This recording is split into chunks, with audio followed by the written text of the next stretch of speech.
안녕하세요. 스페이싱의 치료 전략에 대해서 말씀드릴 보스턴 한치과의 박철완입니다.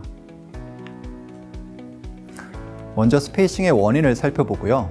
그 다음 스페이싱의 원인별 치료 전략에 대해서 설명을 드리도록 하겠습니다. 그리고 마지막으로 케이스를 설명드리도록 하겠습니다. 부정교합의 원인은 제너럴 팩터와 로컬 팩터로 나뉠 수 있는데요. 제너럴 팩터 중에 치아의 크기와 악궁 크기의 부조화가 있는 경우에 스페이싱이 발생을 합니다. 그리고 환자가 손가락 빨기나 혀내 밀기, 입술이나 손톱 물어뜯기 등의 구강 악습관이 있는 경우에 스페이싱이 유발될 수가 있겠습니다. 로컬 팩터에서 치아 수혜 이상, 즉 상실 치아가 있는 경우에 그로 인해서 스페이싱이 발생을 할 거고요. 측절치의 외소 치아처럼 치아의 크기나 형태 이상이 있는 경우에도 스페이싱이 유발이 됩니다. 또 환자가 비정상적인 순측 소대가 있는 경우에도 그로 인해서 다이애스테마가 유발이 되죠.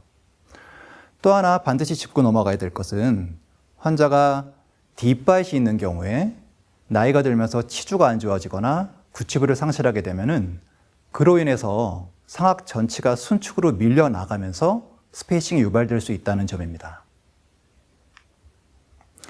자, 그러면 스페이싱의 치료 전략을 말씀드리도록 하겠습니다. 먼저 알아두셔야 할 것이 있는데요. 그림처럼 전치부에 스페이스가 있는 경우에 이 스페이싱을 닫기 위해서는요. 일반적으로 이렇게 전치가 설측, 뒤쪽으로 이동하면서 공간을 닫을 수밖에 없습니다. 전치는 그대로 있는데 구치가 전방으로 이동하면서 공간을 닫는 것은 사실은 쉽지가 않기 때문인데요. 그로 인해서 예를 들어 상악 전치에 스페이싱이 있는 경우에 상악 전치가 뒤로 들어갈 수 있을 공간, 즉 상악 전치와 하악 전치 사이의 공간, 오버젯이라고 하죠. 그 공간이 있어야지만 공간을 닫을 수가 있다는 점입니다. 또 다른 고려사항은 좋은 교합을 얻기 위해서는 상악 전치와 하악 전치 사이에 적절한 비율을 가져야 된다는 점인데요. 우리가 흔히 볼튼 비율이라고 얘기를 하죠. 1962년에 웨인 볼튼 선생님께서 말씀하신 건데요. 상악 6전치의 근원심 폭경의 합에 대한 하악 6전치의 근원심 폭경의 합의 비율이 77.2%가 정상치라고 말씀했습니다.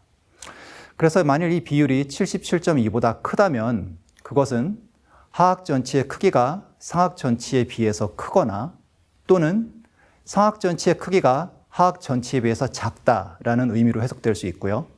비율이 77.2보다 작다면은 그 반대로 해석할 수 있겠죠.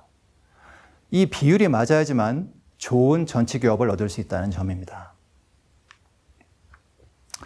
저는 스페이싱의 치료 전략을 정할 때 다음과 같은 가이드라인을 사용을 하는데요. 하나씩 자세히 설명을 드리도록 하겠습니다. 자, 먼저 상악 전치에 스페이스가 있다고 보도록 하죠. 상악에 스페이싱이 있으면은 제일 먼저 체크할 것은 오버젯입니다. 앞서 말씀드린 대로 상악 전치가 후방 이동할 수 있을 공간, 오버젯이 있어야만 되겠죠. 오버젯이 있는 경우가 있겠고 없는 경우가 있을 수 있을 텐데요. 만일 오버젯이 있다 그러면은 그 다음에는 오버바잇을 체크를 합니다. 바잇이 얕은 경우가 있겠고 딥바잇인 경우가 있을 수 있을 것입니다. 만일 바잇이 얕다면은 상악만의 교정 치료로도 공간을 폐쇄할 수 있을 것입니다. 하지만 딥바잇인 경우에는 문제가 좀 복잡해지는데요. 이 경우에 딥바잇을 해결하지 않고 상악 전치를 후방 이동하게 되면은 하악 전치와 과도한 교합 접촉에 의해서 그 후방 이동한 공간이 다시 열리게 될 것입니다. 그래서 딥바잇을 얕은 오버바잇으로 바꿔줘야만 하고 그것을 위해서 하악의 교정 치료 또는 보철 치료로 그 바잇을 얕게 바꿔줘야지만 상악의 공간을 폐쇄할 수 있을 것입니다. 그래서 딥바잇인 경우에는 상악의 공간 폐쇄와 더불어서 하악 전치의 함입을 위한 교정 치료 또는 보철 치료가 필요한 상황이 되겠습니다. 오버젯이 없는 경우도 있을 수 있겠죠. 오버젯이 없는 상황이라면은 하악 치어를 체크합니다. 만일 하악에 공간이 있는가 없는가 이거를 체크를 하는데요. 만일 하악에 공간이 있다 그런다면 하악의 공간을 하악 전치를 후방 이동시키면서 생기는 오버젯만큼 상악 전치 역시 후방 이동되면서 공간을 폐쇄할 수 있으니까 그런 경우에는 상악과 하악의 동시 교정 치료가 답이 될 것 같습니다. 만일 오버젯이 없는데 하악을 체크했을 때 하악 치열에도 공간이 전혀 없고 배열이 완벽한 그런 상황도 있을 수 있겠죠. 그런 경우는 그 공간의 원인은 상악의 악공 폭에 비해서 치아 크기가 작은 경우가 될 수 있겠고, 앞서 말씀드린 볼튼 비율이 맞지 않는다라고도 해석할 수 있겠습니다. 그런 경우에는 교정 치료를 통해서 상악의 공간을 줄일 수는 없겠죠. 그래서 그럴 때는 상악의 보철 치료를 통해서 치아의 크기를 키워줘야지만 그 공간을 폐쇄할 수 있을 것입니다. 공간이 하악에 있는 경우에는 기술적으로는 하악 전치의 교정 치료를 통해서 공간을 폐쇄할 수 있을 것입니다. 다만 너무 큰 공간을 무리하게 교정 치료로 폐쇄하게 되는 경우에 하악 전치가 과도하게 후방 이동하면서 상악 전치와 오버젯이 너무 커지게 되고, 그 경우에 정상적인 전치 관계를 상실할 수 있으니까 주의하셔야 되겠습니다. 스페이싱의 원인이 상실 치아인 경우에는 물론 그 상실 치아 공간을 교정 치료를 통해서 다 폐쇄하면서 좋은 교합을 얻을 수 있는 경우도 있겠지만, 그보다 더 많은 경우에서 공간을 확보를 하고 그 상실 치아를 보철적으로 수복을 하는 편이 더 좋은 전치 교합을 얻는 경우가 많은 것 같습니다. 비슷한 경우로 외소 치아로 인한 스페이싱에서도 물론 교정 치료로 공간을 다 폐쇄하고 좋은 교합을 얻을 수 있는 경우가 있겠지만, 그 외소 치아 공간을 정상 치아 크기로 확보를 한 다음에 라미네이트나 레진 빌드업 등으로 정상적인 크기로 수복을 해주는 편이 정상적인 견치 관계를 얻을 수 있는 경우가 더 많습니다. 우리가 스페이싱에서 쓸 수 있는 교정 장치는 브라켓도 쓸 수 있고 튜브 타입 장치도 사용할 수 있고 투명 교정 장치도 사용할 수 있습니다. 전통적인 브라켓을 이용한 교정 치료는 치아를 컨트롤드 티핑이나 바딜리 무브먼트로 이동할 수가 있겠죠. 그래서 폐쇄해야 될 공간이 많은 경우에 브라켓을 선택하는 게 좋은 방법입니다. 그리고 공간을 만들어야 될 상황에서도 브라켓과 오픈 코일의 조합으로 술자 입장에서 편하게 공간을 확보할 수가 있겠습니다. 또 요즘은 상실 치아를 임플란트로 수복하는 것을 먼저 고려하는 경우가 많죠. 임플란트로 수복을 하기 위해서는 상실 치아 주변에 치관세에 충분한 공간뿐만 아니라 인접한 치근에 확실한 이개가 필요한 경우가 있겠고, 그를 위해 루트 무브먼트가 필요한 경우가 있을 겁니다. 그런 경우에도 브라켓이 가장 좋은 치료 방법이라고 생각합니다. 폐쇄해야 될 공간이 적은 경우에는 튜브 타입의 장치를 이용해서도 공간을 폐쇄할 수가 있습니다. 투명 교정 장치는 장치의 특성상 전후방적인 치아 이동에 효과적이죠. 그래서 치아를 후방으로 밀면서 공간을 폐쇄하는 스페이싱 치료에 매우 효과적인 장치이고요.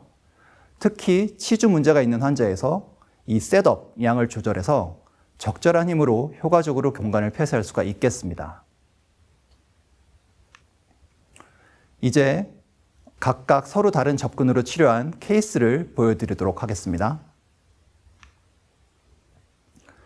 자, 이 환자는 상악 중절치와 측절치 사이의 공간을 주소로 내원했던 환자였고 50대의 여성 환자였는데요. 라미네이트로 치료를 했던 케이스를 보여드리도록 하겠습니다. 파노라마 사진 보시면은 특징적으로 중절치와 측절치 사이에 꽤 큰 공간이 관찰됩니다. 전반적인 치주 상태는 건강한 편이었고요.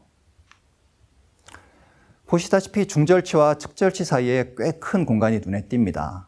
그리고 측방 교합을 살펴보면은 견치와 구치 교합은 아주 좋은 1급 교합 양상을 보이고 있습니다.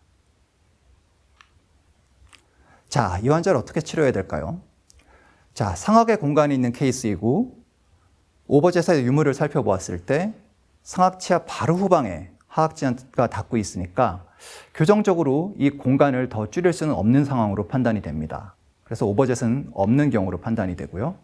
자, 그렇다면은 하악의 공간 유무를 살펴봐야 되겠죠.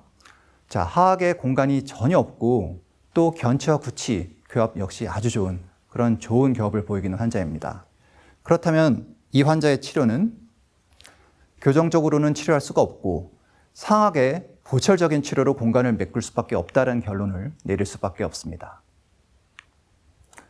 자, 측절치만의 보철 치료는 어떨까요?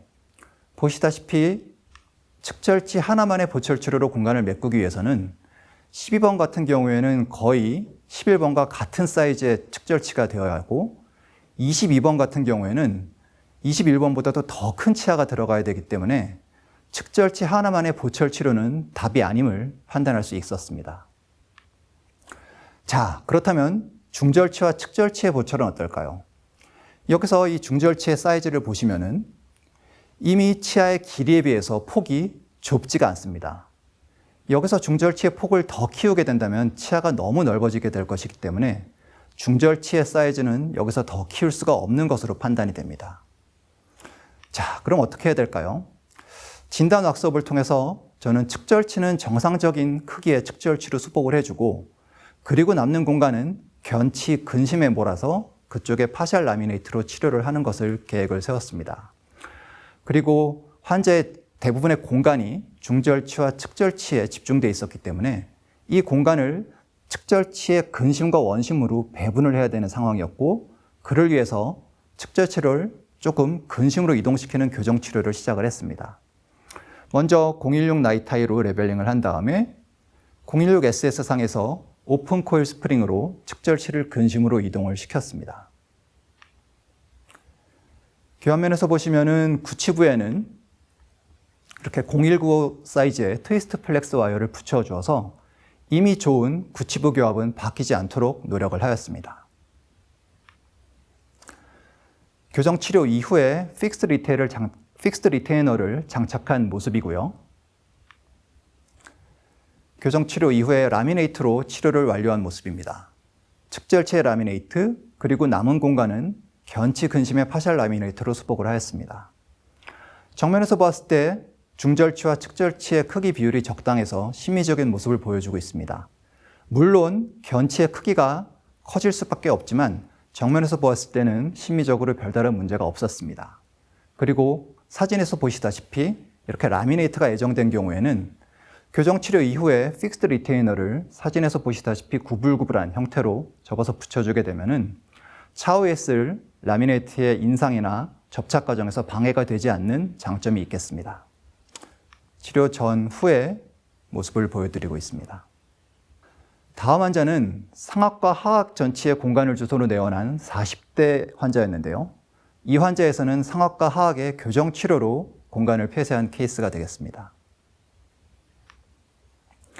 보시다시피 상악과 하악 전치의 공간이 눈에 띕니다. 특히 하악의 공간은 상당히 많아 보이죠. 또 하악 전치에는 치은 퇴축도 관찰이 되고 있습니다. 측방교합을 보면은 견치와 구치교합은 아주 좋죠. 그래서 가능하면 이 측방교합은 바꾸지 않으면 좋겠다라는 생각을 했습니다. 교합면에서 보았을 때 하악에 많은 공간이 관찰이 되고요. 30번대에서는 소구치에 약간의 회전이 있었기 때문에 이 부분은 수정을 하는 게 좋겠다고 판단을 했습니다. 파노라마상 예상했던 대로 하악 전치부에는 치조골 소실이 관찰이 됩니다. 세팔론상에서 보면은 절단교합 양상을 보이고 있는 약간의 골격성 3급 부정교합 환자임을 알 수 있습니다. 그래서 하악 전치를 설측으로 이동시키면서 공간을 폐쇄하는 방향의 치료가 이 환자에게 적합한 치료임을 확인할 수 있습니다. 하악의 공간이 워낙 많았기 때문에 이 공간을 다 폐쇄하였을 때 과연 상악과 하악 전치 간의 전치 관계가 어떨까 미리 예측을 해보고 싶었습니다. 그래서 환자의 진단 모형을 직접 잘라서 셋업을 해보았습니다. 스페이싱을 모으고 하악의 양쪽 견치는 약간 견치간 폭경을 좁혀보았고요. 그리고 상악의 공간을 없앤 셋업을 확인했을 때 물론 약간의 오버젯이 있지만 이 정도면은 적절한 전치 관계를 확보할 수 있겠다는 판단을 해서 상하악의 교정 치료가 맞는 치료 방법이라고 생각을 했습니다. 자, 가이드라인을 한번 보도록 하죠. 상악의 공간이 있는 경우고 오버젯의 유무를 봤을 때 오버젯은 없는 경우죠. 왜냐하면 절단교합 상태이니까요. 자, 하악의 공간이 있나요? 공간이 있죠. 너무 많아서 우려되는 그런 케이스였죠. 그러니까 이 경우에서는 하악의 공간을 폐쇄하면서 생기는 오버젯만큼 상악 전치를 후방 이동시키면서 공간을 폐쇄할 수 있는 상황으로서 상악과 하악 동시에 교정 치료가 답이 되는 케이스임을 알 수 있습니다. 자, 가느다란 나이타이어를 넣고 레벨링을 시작을 했습니다. 그리고 측방 치열을 보면은 10번대, 20번대, 40번대는 구치 교합을 바꾸지 않기 위해서 트위스트 플렉스 와이어를 붙여서 교합을 유지하고 있고요. 30번대는 소구치의 회전을 위해서 브라켓을 전부 다 부착을 하였습니다. 하악에 사전치를 모으고 렉탱귤러 와이어를 넣은 상태이고요. 그 다음에 하악에 풀사이즈 스테인리스 스틸 와이어를 넣고 공간 폐쇄를 시작을 했습니다. 이때까지도 상악은 일단 중절치 사이의 공간은 살짝 없애놨지만 적극적으로 공간 폐쇄를 하고 있지는 않습니다. 상악의 공간 폐쇄는 하악이 충분히 뒤로 들어가서 오버젯이 충분히 확보가 되었을 때 그때부터 진행하는 것이 좋겠습니다. 치료 후의 모습입니다. 상악과 하악의 공간을 모두 없앨 수 있었고 중심선을 일치시켰습니다. 측방, 견치, 구치 교합은 치료 전과 그대로 똑같이 좋은 상태로 유지를 시켰고요. 이렇게 스페이싱 환자에서는 치료 후에 픽스드 리테이너를 꼭 붙여줘야 되겠죠. 치료 전후의 사진을 비교해 보면은 치료 전에 있었던 치은 퇴축에서 더 이상 치은 퇴축이 진행되지 않은 상태로 안정적으로 공간을 폐쇄를 한 모습을 볼 수 있겠습니다. 자, 이번 케이스는 하악의 전반적인 공간을 주소로 내원했던 20대 여성 환자이고요. 이 환자는 제가 공간을 한쪽으로 몰아서 공간을 만든 다음에 임플란트로 수복을 했던 케이스를 보여드리도록 하겠습니다. 자, 보시다시피 하악 전치와 소구치부에 전반적인 공간이 눈에 띕니다. 상악에는 사전치에 예전에 PFM 보철로 치료가 되어 있는데요. 이 보철물의 모양을 보면은 치아의 길이에 비해서 폭이 너무 넓어가지고 굉장히 비심미적인 그런 보철물이 끼워져 있습니다. 환자 말로는 예전에 상악에도 공간이 똑같은 식으로 있어서 이런 식으로 보철 치료를 받았는데 너무 이 보철이 마음에 들지 않는다고 얘기했습니다. 그러면서도 이번에는 하악만 치료를 하고 싶다고 얘기하고 이번에 치료를 받을 때는 절대로 지난번 상악과 같은 그런 넓은 크라운으로 치료를 받고 싶지는 않다고 얘기를 했습니다. 하악을 보면은 공간이 전반적으로 있죠. 전치부뿐만 아니라 소구치부까지 공간이 전반적으로 있는 상태이고요. 특별히 상시치아가 있는 것도 아니고 한두 개 치아에 치아 크기에 문제가 있는 것도 아닙니다. 즉, 이 환자 스페이싱의 원인은 하악의 악공 폭에 비해서 치아들이 전반적으로 너무 작은 것이죠. 자, 이 환자를 어떻게 치료해야 될까요? 스페이싱의 원인은 이제 외소치아죠. 전반적인 치아 크기가 작은 경우인데 앞서 말씀드린 대로 이 치아 크기 작은 것을 보철적으로 치아를 더 크게 하는 것은 맞는 치료 방향이 아니죠. 치아 폭이 너무 넓어져서 비심미적인 결과를 초래할 것입니다. 그래서 치아의 크기를 키우는 치료 옵션은 삭제를 하고요. 그렇다면은 교정적으로 공간을 폐쇄할 수 있을까요? 물론 공간을 다 폐쇄할 수는 있을 겁니다. 하지만 공간이 너무 많기 때문에 그 경우에 하악 전치가 과도하게 설측으로 이동을 해가지고 상악 전치 사이에 오버젯이 과도해지고 정상적인 전치 관계를 상실할 수 있으니까 공간 폐쇄 옵션은 삭제를 하도록 하겠습니다. 그러면 남은 치료 방법은 뭔가요? 공간을 만들어서 보철하는 방법이 남아있죠. 그래서 저는 이 환자에서 공간을 어느 한쪽으로 모른 다음에 그 자리에 임플란트를 심고 임플란트 크라운으로 공간을 폐쇄하는 치료 옵션을 생각을 했고요. 그를 위해서 치료 방법은 브라켓을 선택을 해서 치아를 하나씩 움직이는 것을 선택을 했습니다.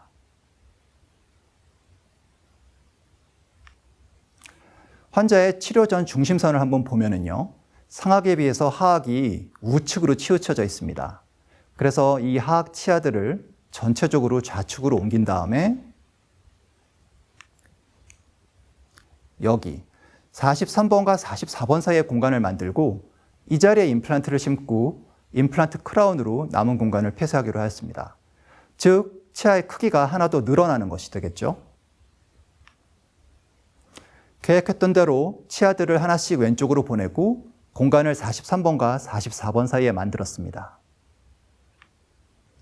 그리고 이 자리에 임플란트를 식립을 하고 최종적으로 임플란트 크라운으로 공간을 폐쇄한 모습을 보여주고 있습니다. 치료 후에 상하악 중심선이 맞고 있는 상황입니다.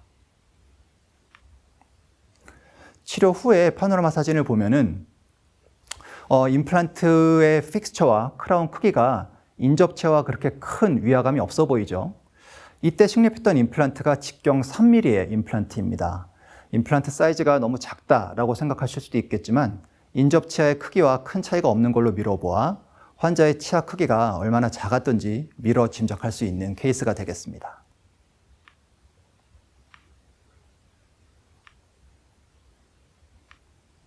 네, 치료 후에 공간을 다 폐쇄를 한 모습입니다. 자, 지금까지 스페이싱의 치료 전략에 대해서 설명을 드렸습니다. 스페이싱은 사실 우리 술자 입장에서 고려할 것이 많습니다. 치료 방법도 교정치료, 라미네이트나 레진, 크라운, 또 심지어 임플란트까지 생각을 할 수 있죠. 오늘 말씀드린 스페이싱 환자의 치료 전략을 위한 가이드라인이 선생님들의 스페이싱 환자 진료에 도움이 되기를 바랍니다. 감사합니다.